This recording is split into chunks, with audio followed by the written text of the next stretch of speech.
Hello! So we're here to be your dance friends, helping you out with your solo. The basic idea is we've listened through the level 2 solo music for Star Search and have just put some time codes up to kind of break it down for you, give you some ideas. You can use everything we say or you can use nothing that we say. The song is Counted the Cost by Cory Asbury. So just to make sure you're listening to the right video. That's important. So, this is hip hop. Do you have to do hip hop movement? No. Oh. You could do anything. It would be neat to see like a straight ballet piece to this. It would be very cool. Yeah. So don't think that as soon as you hear it, it's scary. I can't do it. If this is not something that you're used to. If you listen to hip hop all the time, then this is a piece of cake. Then you should be excited about this one. So up until 11 seconds, it's the intro. There's nothing. It's just da da da da. So you can choose to use that as your opportunity to set your motif, or which is a movement that you might repeat throughout the piece, right? It sets up your idea, or just have stillness for that intro. Michael Jackson pose, Classic. maybe. Don't know. Now everyone's gonna do Michael Jackson pose in the beginning. Yeah, so that's up to about 11 seconds, and then the beat drops, and we have verse 1. So some things I like to do when I'm doing creating movement to hip hop is I actually start with sign language sometimes, and there's a great app called ASL, American Sign Language, and there's like all of the words. So you can just type in your word. So some of the words we see in the first verse are castles, hand, flesh. So I might look up what those are. Sometimes it's helpful, sometimes it's not. Mm-hmm. Don't do the weird ones that are, that the common man won't understand. Right. I would also, I'm going to preface this with, I would be terrified of this because I am not a hip-hop dancer. So if that's you, I can relate. So I would go 2 ways. 1, watch a bunch of hip-hop videos and steal the best moves. That's what I would do first. The other thing I would do is choreograph using a completely different song and come up with movements with counts. I would find like 4/8 and come up with a dance.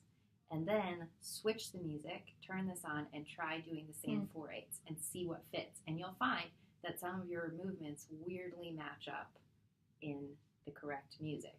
So if you're listening to this song and you're like, I can't do anything to this, switch out the music for a little bit, come up with some movement that once you remember it, then you switch it back in and see what works. Some of it you'll have to change, but that's a way to start. Yeah. Also just finding a way to identify with the song. Mm-hmm. So if you, it's one thing to not like the song, it's another thing to just really, if you haven't actually listened to the lyrics, look up the lyrics, read it over, listen to it, and what is your story? What is your connection to it? Or is there a scripture that helps you connect to it that might spur you forward? Yeah. And if this music is your cup of tea, this is good news, right? It's a fun one. Yeah. Yeah. So another thing with the verses is finding those words that stand out as things that you can sort of personify.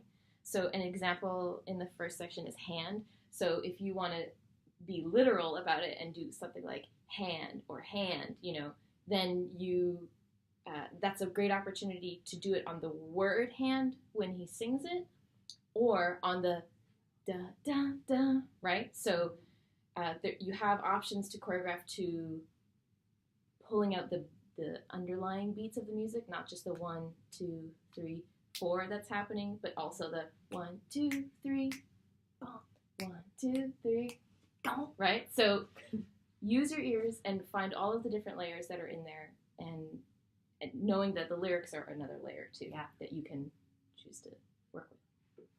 Moving forward. Are we on the chorus? Yeah. So the first one? Yeah. The chorus comes in, and it's heavy in the beat area, right? Like the in the beat area. The words go along with the beat theme that's through it. That 1, 2, 3. Right. Pause. So use that to help you, to help yourself.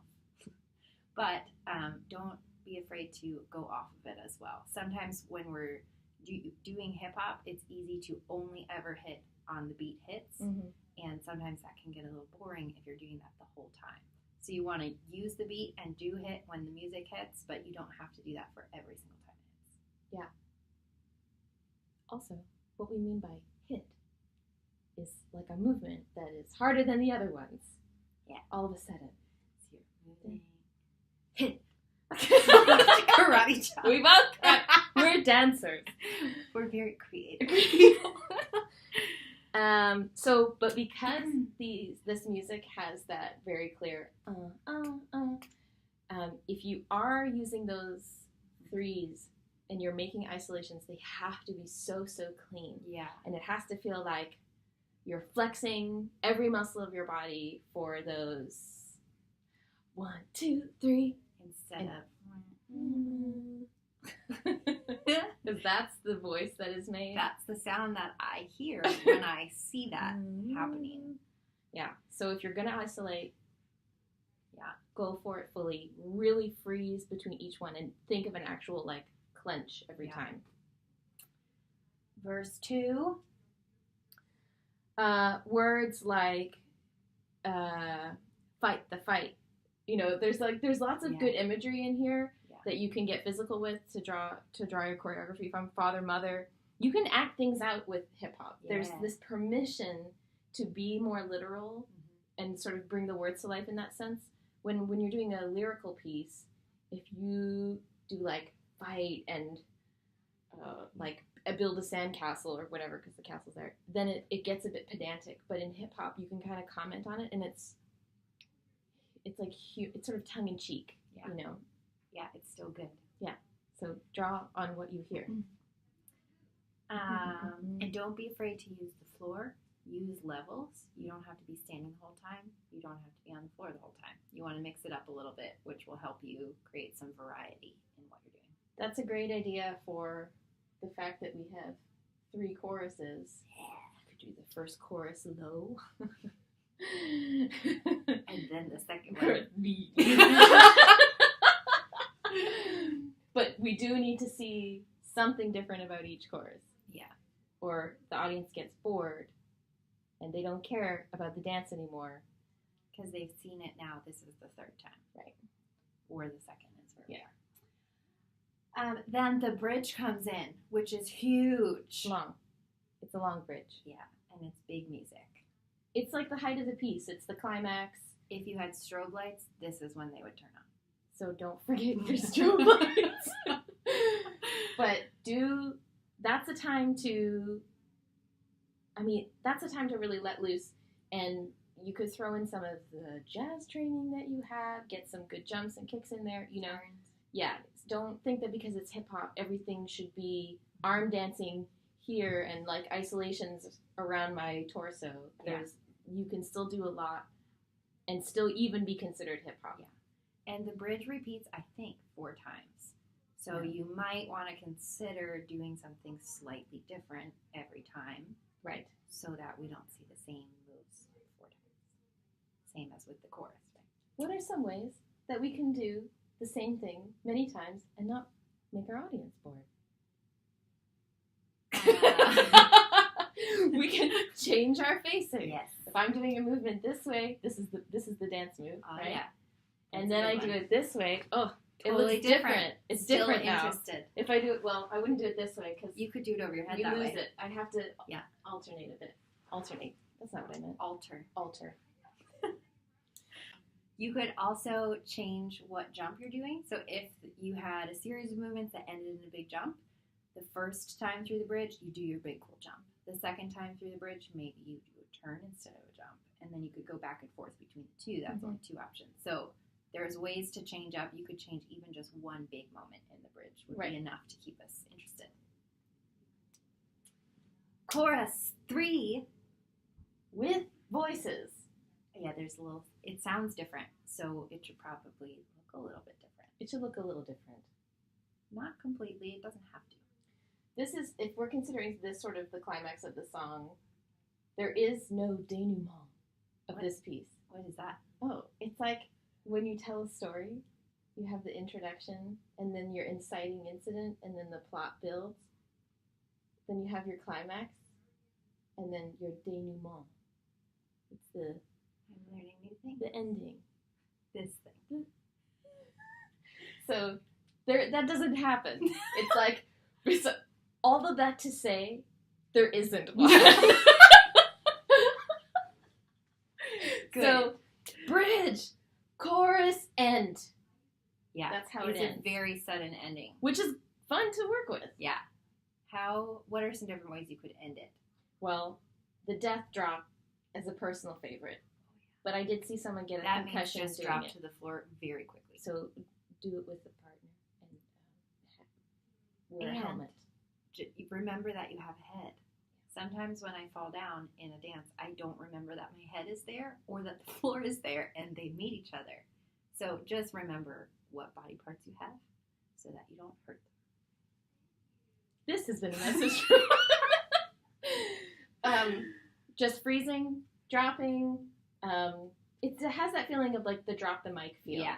So you could just walk out like that Yeah. was Through the audience. counted the cost. That's how I feel. That's what's in the song. That's why I said those words. Yeah, Yep. through the audience. Yeah. Big ending. But don't slur out of the ending of a song that ends like that. You want a real ending. So if you are going to walk off or walk out, you've got to do it on purpose. Not like, oh, maybe they're done. I don't really know. And if we're gonna pose at the end, why are all of my poses here? Because it's hip hop. If you're gonna pose at the end, because you're sleeping. Because you're Beauty. sleeping. If you're gonna pose at the end, the music stops. You have to hold. Just hold. Yeah. Wait, and not just your body, but your face, where your eyes are focused, everything, and that will help the judges to actually see, not just the judges, but like the audience. Everyone wants to feel like your piece is over now, and if you, I already used the idea of slurring out of it, but if you just kind of like end like it sloppy, everyone goes, oh, it's over. Instead of a solid freeze, and then everyone goes wild with applause. That's the goal, is the wild with applause. I think that might be it. That's all. Good luck with level 2.